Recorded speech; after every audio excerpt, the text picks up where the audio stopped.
Today we're going to remove the lower control arm on this 2015 Nissan Pathfinder.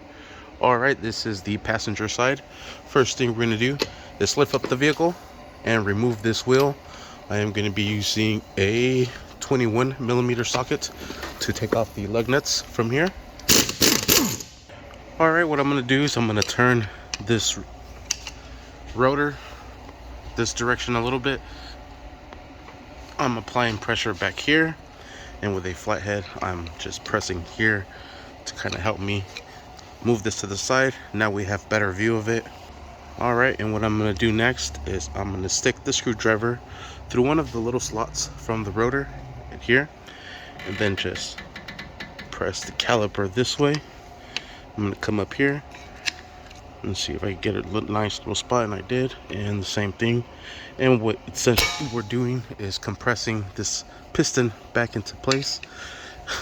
I slipped there, and there we have it.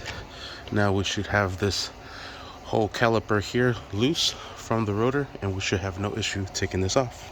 Alright, and we're not going to disconnect it from the bracket. We're actually going to be removing the bracket itself.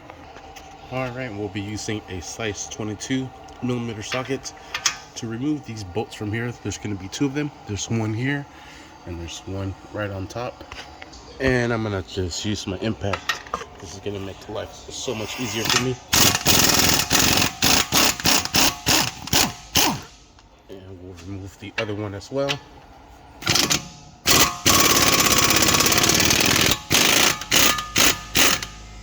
And I'm going to need both hands to remove this bracket. Set the bolts over to the side, and I'm going to use this wire just to grab this whole bracket and tie it up on the strut.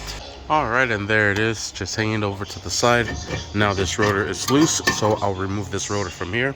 Alright, and I just set that over to the side. Now we have so much room here. Next, what we're going to have to do is disconnect this axle from here. So we have this little cotter pin here. We're going to straighten out and remove. And I'm going to just use some needle nose pliers to get to it and straighten it out, and then try to get it out of there. And then with the needle nose, just remove it from there, and we'll set that over to the side. Alright, and I got this kit, this axle nut socket set from AutoZone. You could either rent it or buy it. Just rent it and just don't return it, because they charge you the price of the kit. But I like it. It has all these different sizes, all the way up to 39. This one's 32. This one's 39. So let me see which is the one I'm gonna need. Alright, well, I stuck in the 39 and a little cover came off, but there it is. There's the actual nut. Still pretty big size. I'll set the cover to the side, and let me see what size this is now. And it's a size 32.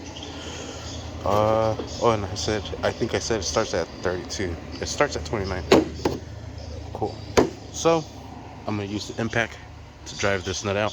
Hopefully I don't struggle. Oh, air tools, gotta love them. Alright, and there that is. The axle is nice and loose. Now we just have to remove the bolt and nut from here, the bolt and nut from here, the bolt and nut from up there. Then that will loosen up this whole wheel hub, and we'll be able to get to the control arm. We're not even there yet. Alright, for this bottom nut, we'll be using an 18mm socket, and we'll drive this out. Probably gonna have to hold this other end, so let me get the size for it. Alright, and I'm gonna use another 18mm socket with a 6-inch extension and a 3/8 ratchet. I'm gonna hold this here and I'm gonna hit the gun.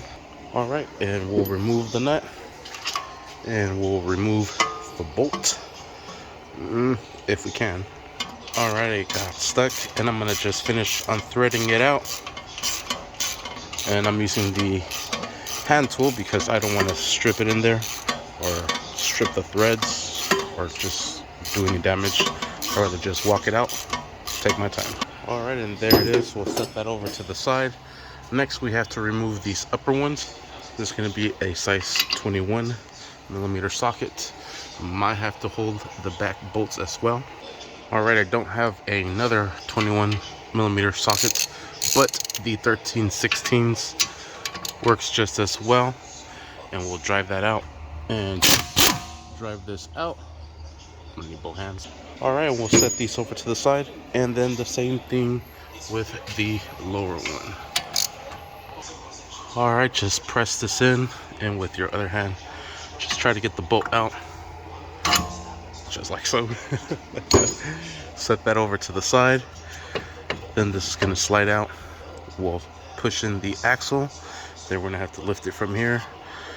Let me get this going. Got that out. Get this axle out, and I'll lift it from there. Alright, axle is off. Now we have to remove it from this joint here. Alright, I'm going to just use a flathead like so, and just hit it back here with a hammer to see if I'm able to open this up a little bit and help me out. Alright, and now with the flathead, it looks like it is coming out. Cool. Now we just have to remove the steering from here. This also has a cotter pin, so let's remove that cotter pin with our needle nose pliers. We'll straighten this out and then pull it out. Alright, we'll set that over to the side. Now we'll remove this nut from here. Alright, this will be a size 18 millimeter socket, and we'll loosen this up from here, just like so. And if this is not coming off, you could always put the nut back into place and then just level it out with the bolt. Then we'll hit it with the hammer, and this should pop it out. I'm gonna need both hands. Alright, and there it is. We'll loosen up this nut from here. The reason you want to do this and not just hit the bolt is because you will mess up the threads. So you want to put this nut back into place to kind of protect it, shield it from the impacts, and then we'll remove that from there. Alright, and there that is. Now we'll be able to remove this whole wheel hub. I'm gonna need both hands again. Alright, I got it off. I was able to pry it out with the screwdriver and lift it with the other hand. Oh, I forgot that there was a speed sensor on here. This one is a 10 millimeter socket. So let's remove the speed sensor from here.